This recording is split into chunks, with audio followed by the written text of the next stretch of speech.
bearers for being here today, who are very literally today pall bearers. It's his dad's last great joke that with his requesting music on the radio on Somerset 106, that here in the end he became more famous than I did on the radio. And I know he's enjoying that somewhere right now. I want to talk to you today about old naval vessels. Have you ever thought about what happens to those old battleships and aircraft carriers once they're past their prime? After serving in battle, what happens to them when we're at peace? What happens when they are no longer needed for war? In the case of the USS Oriskany, which was already a bucket of bolts by the time Paul Francis Alexander served aboard her, she was scuttled and transformed into an artificial reef. Built shortly after World War II, the mighty O served primarily in the Pacific, earning 2 battle stars for service in the Korean War and 10 battle stars for service in the Vietnam War.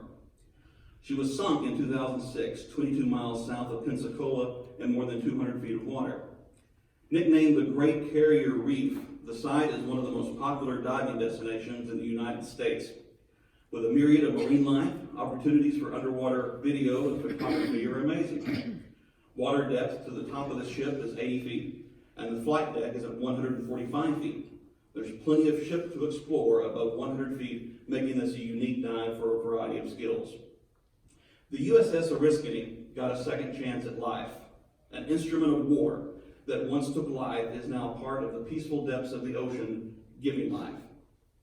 My father, Paul Alexander, was an old naval vessel that got a second chance at life. He too was once an instrument of war, and when he came back from Vietnam, he continued to fight a battle inside his own head. The bipolar disorder that ravaged his mind caused plenty of damage in its wake.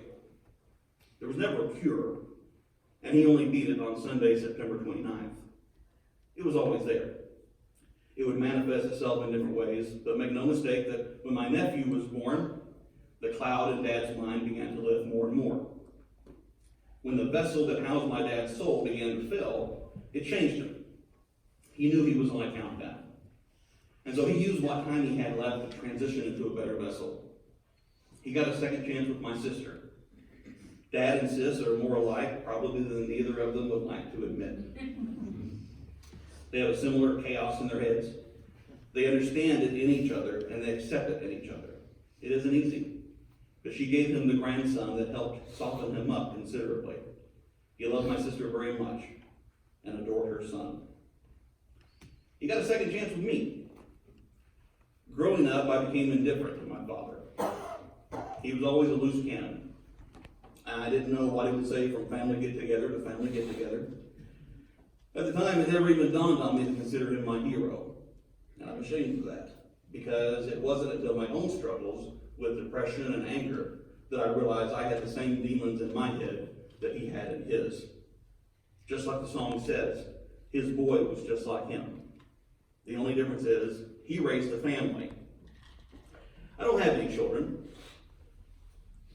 that I know of. I'm sorry for understanding.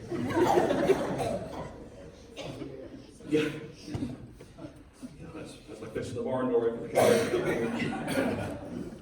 But I know if I did, I wouldn't be able to do half the job he did. We didn't go on vacations. He used all his sick days and vacation days to get through his bipolar disorder. But he did. He kept us safe. He did well by us. And that makes him my hero. Most importantly, Dad got a second chance with Mama. When we were kids, even back then, she always held out hope that there was still good in him. And there was. She was right about him. I said a lot of times that Dad had a huge heart but a troubled mind. The irony is that the lithium he had to take to quiet his demons was the very thing that eventually destroyed his kidneys. Dialysis was what truly brought him back to us. Mom and Dad got to fall in love all over again, and it was beautiful to see. Dialysis, though a death sentence, was what gave us our second chances with Dad. That's what brought him closer to God, closer to Mom, and finally closer to himself. In the summer of 1984, I lost my father. A few years ago, I got him back. And a few days ago, I lost him again. But just like that old aircraft carrier that now lies at the bottom of the ocean, my father's empty vessel lies before us today.